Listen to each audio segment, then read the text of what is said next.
আপনি পরীক্ষা করে দেখুন, যেই নেতার জন্য জীবন দিলেন, যেই নেতার জন্য আপনি আল্লাহকে অসন্তুষ্ট করে মানুষের হকগুলো নষ্ট করলেন, যেই নেতা নেত্রীকে সন্তুষ্ট করার জন্য মানুষের সম্পদগুলো লুণ্ঠন করলেন, নিরপরাধ মানুষের উপর জুলুম করলেন, আমার নেতা খুশি হবে, আমার নেত্রী খুশি হবে। কিন্তু জুলুম করেছেন, খুন করেছেন, গুম করেছেন, বলেন তো এতে কি আল্লাহ সন্তুষ্ট হয়? আল্লাহ সন্তুষ্ট হয়? আল্লাহর নবী বলেন, দুনিয়ার মানুষকে সন্তুষ্ট করার জন্য তুমি তোমার আল্লাহকে যদি অসন্তুষ্ট করো, যাকে সন্তুষ্ট করার জন্য তুমি তোমার মালিক, তোমার খালিক, তোমার রব আল্লাহকে অসন্তুষ্ট করেছো, ওই সন্তুষ্ট করেছো যেই মানুষটাকে, ওই মানুষটাই তোমার বিরুদ্ধে আল্লাহ পাক দায়ের করিয়ে দিবেন, আল্লাহ দাঁড়িয়ে দিবেন। এটা পরীক্ষা করে দেখেন। যেই সন্তানকে সন্তুষ্ট করার জন্য, যেই সন্তানের ক্যারিয়ারের জন্য, সন্তান যখন পড়ালেখার উপযুক্ত হয়েছে, কোন ইংলিশ মিডিয়ামে দিলে সন্তান ভালো ইংরেজিতে কথা বলতে পারবে, কোন পন্থা অবলম্বন করলে সন্তান ভালো শিক্ষিত হবে, সন্তান বড় গাড়ির মালিক হবে, বাড়ির মালিক হবে, সন্তান প্রভাব প্রতিপত্তির মালিক হবে, এই সন্তানকে খুশি করতে গিয়ে দিন থেকে তাকে দূরে সরিয়ে রেখেছো। সন্তানকে কখনো কোরআনটা তার কাছে তুলে দাও নাই, সন্তানকে নবীজির হাদিস কখনো শোনাও নাই, যার কারণে এই সন্তান মা বাবার খিদমত না করে এই সন্তানগুলো মা বাবাকে জুলুম করা শুরু করে দেয়। কি বলেন, আছে না নাই? কেন? আপনি যে অবিচার করেছেন, আপনি কি সন্তানকে সন্তুষ্ট করার জন্য, তার ক্যারিয়ার গড়ার জন্য আপনি আল্লাহকে নারাজ করেছেন। আজকে আমরা আগে মধ্যপ্রাচ্যে, ইউরোপ, আমেরিকা আমরা শুনতাম, সেখানে বাবা বৃদ্ধাশ্রমে মারা গিয়েছে, সন্তানকে ফোন করেছে ম্যানেজার, আপনার আব্বা মারা গিয়েছে, লাশটাকে নিয়ে যান। সন্তান বলছে, আমার সময় নাই, আপনারা কাফন দাফনের ব্যবস্থা করেন, বিলটা আমার অফিসে পাঠিয়ে দিয়েন, আমি এই বিল পরিশোধের ব্যবস্থা করে দেব। এটা আমরা আগে শুনতাম, কিন্তু বর্তমান মধ্যপ্রাচ্য আর ইউরোপ, আমেরিকা নয়, বাংলাদেশের বহু জায়গায় বৃদ্ধাশ্রম নামে অনেক এই মানুষকে, বাবা মাকে, মাকে বৃদ্ধাশ্রমে রেখে সেবা দেওয়া হয়। আর ওই কুলাঙ্গার সন্তান বছরের মধ্যে একবারও বাবা মার খোঁজ নেওয়ার মতো, তাকে দেখার মতো সে সুযোগ পায় না। এমন অনেক বৃদ্ধাশ্রম আমাদের বাংলাদেশের মধ্যেও তৈরি হয়ে গেছে। কি বলেন, ঠিক ঠিক না? হয়েছে কি হয় নাই?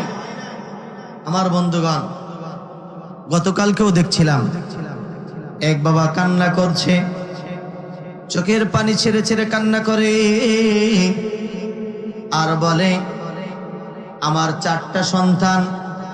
চারটা সন্তানকে আমি বড় শিক্ষিত করেছি, আমার গাড়ির অভাব নাই, বাড়ির অভাব নাই, কোটি কোটি টাকার সম্পদ, আমার একটা সন্তানকে আমি কিছুদিন আগে ঢাকা শহরে বিবাহ দিয়েছি। উনি বক্তব্য দিচ্ছেন, আমি নিজ কানে শুনেছি। উনি বলেন, আমার একটা সন্তানকে ঢাকা শহরে সেনানিবাসে যেই কমিউনিটি সেন্টার, যার পার ডে প্রতিদিন ভাড়াই যার 1.5 লক্ষ টাকা, এই কমিউনিটি সেন্টার ভাড়া করে 1200 লোককে আমি খাইয়ে জাঁকজমকপূর্ণভাবে আমার এই সন্তানকে আমি বিবাহ শাদীতে আবদ্ধ করেছি, তাকে বিবাহ দিয়েছি। কিন্তু আজকে আমার গাড়ি, আমার বাড়ি সব কিছু রয়েছে, আমার সন্তানটা কিভাবে পারলো আমি বাবাকে এই বৃদ্ধাশ্রমে রেখে যেতে? আমার সন্তানটা আমাকে বৃদ্ধাশ্রমে রেখে গেছে। আমার দুঃখের আর কোনো সীমা নাই। কাকে, কার জন্য এত গাড়ি করেছি, বাড়ি করেছি, কার জন্য এত টাকা খরচ করে, এত কষ্ট করে কাকে আমি শিক্ষিত করেছি? বাবা এই বলে কান্না করছে আর মিডিয়ার সামনে সাক্ষাৎকার দিচ্ছে। আমার বন্ধুগণ, এমন একটা দুইটা ঘটনা নাই। আব্দুল মজিদ কাসেমি দামাত বারাকাতুহু আলিয়া কয়েকদিন আগে আমাদের নপাড়া এসেছিলেন। এসে উনি বলতেছেন, ঢাকা শহরে এক মা, তার বেশ কয়েকটা সন্তান।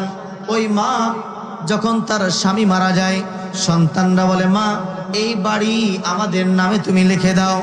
সন্তানরা যখন এই কথা বলেছে, মা বলতেছে, বাবা আমার এই বাড়ি, আমার এই গাড়ি সব কিছু তো আমি মারা গেলে তোমরা পেয়ে যাবে, এখন লেখার কি দরকার? সন্তান বলে, না আমাদেরকে লিখে দিতে হবে। মা তখন বলতেছে, বাবা আমি জানি আমি যদি এই বাড়ি লিখে দেই আমাকে তোমরা আর এই বাড়িতে রাখবে না, আমাকে বৃদ্ধাশ্রমে তোমরা রেখে আসবে, সুতরাং আমি তোমাদেরকে বাড়ি লিখে দিতে পারবো না। এই কথা যখন সন্তানরা শুনেছে, সন্তানরা কোর্টে চলে গেছে। টাকা দিলে, ঘুষ দিলে কত ভালো মানুষও খারাপ কাজ শুরু করে দেয়। সন্তানরা ঘুষ দিয়ে তার ওই উকিল যারা ছিলেন, দায়িত্বে যারা ছিলেন, তাদের থেকে তার মায়ের, তাদের বাবার পক্ষ থেকে একটা তালাকনামা নিয়ে এসেছে। মাকে বলতেছে, মা আমার বাবা বহু আগে তোমাকে তালাক দিয়েছিল, কাজেই তুমি এই সম্পদ পাবে না। এই কথা যখন জনম দুঃখিনী মা শুনলো, আরে আমার তোর পিতা আমাকে কখনো তালাক দেয় নাই, আমাকে সে জীবন থেকে আমাকে সে মহাব্বত করতো, ভালোবাসতো, কত কষ্ট করে তার সংসার করেছি, আর কত কষ্ট করে তোদেরকে মানুষ করেছি।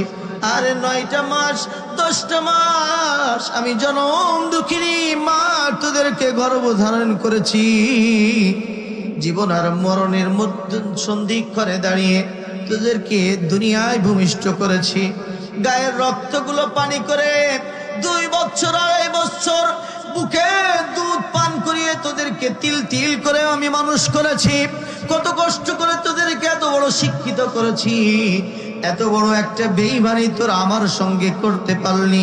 এই কথা বলে মা অসুস্থ হয়ে পড়েছেন, স্ট্রোক করেছেন। এরপরে কিছুক্ষণ পরে মা দুনিয়া থেকে বিদায় নিয়েছে। আমার মা বোনেরা, আমার যুবক ভাইরা, কি দুনিয়ার রঙিন স্বপ্ন দেখছো? আল্লাহ নবী বলেন, কোন সন্তান যদি মা বাবাকে সন্তুষ্ট করে, ওই সন্তানের আমলের ত্রুটি হলেও আল্লাহ পাক মা বাবাকে সন্তুষ্ট করার কারণে আল্লাহ তার উপর সন্তুষ্ট হয়ে যান।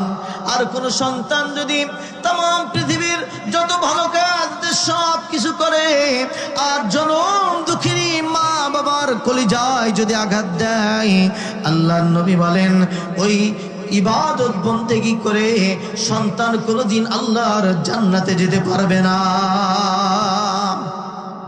জান্নাতে যাওয়া যাবে না। মা বাবার মনে কলিজায় কষ্ট দিয়ে জান্নাতে যাবেন, এটা সহজ নয়।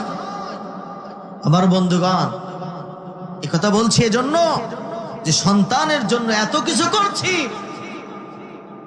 মাথার গাম পায়ে ফেলে কষ্ট করছি, কিন্তু সন্তান কোরআন পড়তে পারছে কিনা, সন্তান হাদিস জানে কিনা, সন্তান মা বাবার খেদমত, মা বাবার দোয়া, মা বাবার হক এটা জানে কিনা, এটা শিক্ষা দিচ্ছি না। পরে গিয়ে সন্তান যখন অন্যায় করে, অন্যায় সন্তান তো অবশ্যই দোষী হবে, কিন্তু এর কিছু দোষের ভাগ তার বাবা মার কাঁধেও গিয়ে পড়বে। কে বলেন ঠিক কি ঠিক না?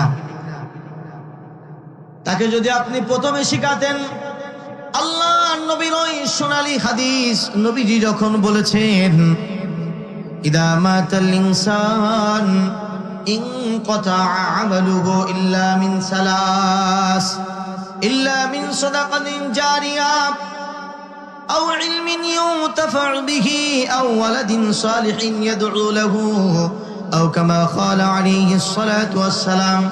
সন্তান যদি ছোট থাকতে এই কথাটা শিক্ষা করত যে মানুষ যখন মারা যায় তার সব আমলগুলো বন্ধ হয়ে যায়, 3টা আমল তার বাকি থাকে। বলেন কয়টা আমল বাকি থাকে? আপনাদের কষ্ট হচ্ছে? শেষ করে দিব নাকি আরেকটু চলবে? আরেকটু চলবে? মাশাআল্লাহ। তাহলে আমরা খুব দ্রুতই ইনশাল্লাহ শেষ করে দিব। আপনাদের আগ্রহ যতক্ষণ থাকবে আমার বয়ান ততক্ষণ থাকবে ইনশাল্লাহ। আমরা বেশি রাত করব না। আমার বন্ধু, আপনারা তো ধারা ধারা, আমার অনেক দূরে যেতে হবে। তো নবী করিম সাল্লাল্লাহু আলাইহি সাল্লাম বলেন, মানুষ মারা গেলে তার সব আমলের দরজা বন্ধ হয়ে যায়। কয়টা আমলের দরজা বাকি থাকে? জোরে বলেন কয়টা? আরো জোরে বলেন কয়টা? 3টা।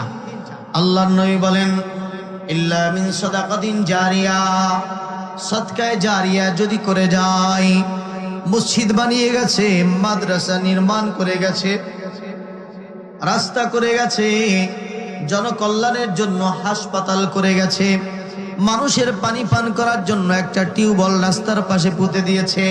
এভাবে জনকল্যাণমূলক কাজ করেছে, যার দ্বারা দুনিয়ার মানুষগুলো উপকৃত হয়। এর একটা সব কিয়ামত পর্যন্ত ওই মানুষের আমলনামায় আল্লাহ পাঠাইতে থাকেন। দরকার না সুবহানাল্লাহ। আও ইলমিন ইউতাফাউ বিহি, অথবা এমন একটা কিতাব লিখে গেছে যার দ্বারা মানুষ উপকৃত হয়, অথবা কিছু ছাত্র রেখে গেছে যাদেরকে ইলমে দ্বীন শিক্ষা দিয়ে গেছে, ওই ছাত্ররা আবার ছাত্রদের শিক্ষা দেয়। এভাবে যতদিন চলবে তার একটা সব তার কবরে আল্লাহ পৌঁছাতে থাকবেন। 3 নম্বরে আল্লাহর নবী বলেন, আওয়ালাদিন সালিহিন ইয়াদউ লাহু, নেককার সন্তান মা বাবা রেখে গেছে, যেই সন্তানগুলো আব্বা আম্মা যখন মারা যায়, সন্তানগুলো চোখের পানি ফেলে আল্লাহর কাছে দোয়া করে, রব্বির রহমহুমা কামা রব্বায়ানি সগীরা। আল্লাহ তাআলা, আমি ছোট থাকতে আমার আব্বা আম্মা যেইভাবে আমাকে স্নেহ করে মমতা ভালোবাসা কোলে আলগে রেখে আমাকে লালন পালন করেছে, আল্লাহ আমার আব্বা আম্মাকে সেইভাবে তুমি লালন পালন করো। এই বলে যখন সন্তান দোয়া করতে থাকে, নবীজি বলেন ওই সন্তানের দোয়া আল্লাহ ফেরত দেন না, ওই দোয়ার বরকতে আল্লাহ আব্বা আম্মাকে মাফ করে দেন। সুবহানাল্লাহ। এই কথাগুলো যদি সন্তান ছোটবেলা থেকে শেখে আর পরে, এই সন্তান বড় হলে কোনোদিন আব্বা আম্মাকে দোয়া না করে আব্বা আম্মার উপর জুলুম করতে পারবে না ইনশাআল্লাহ।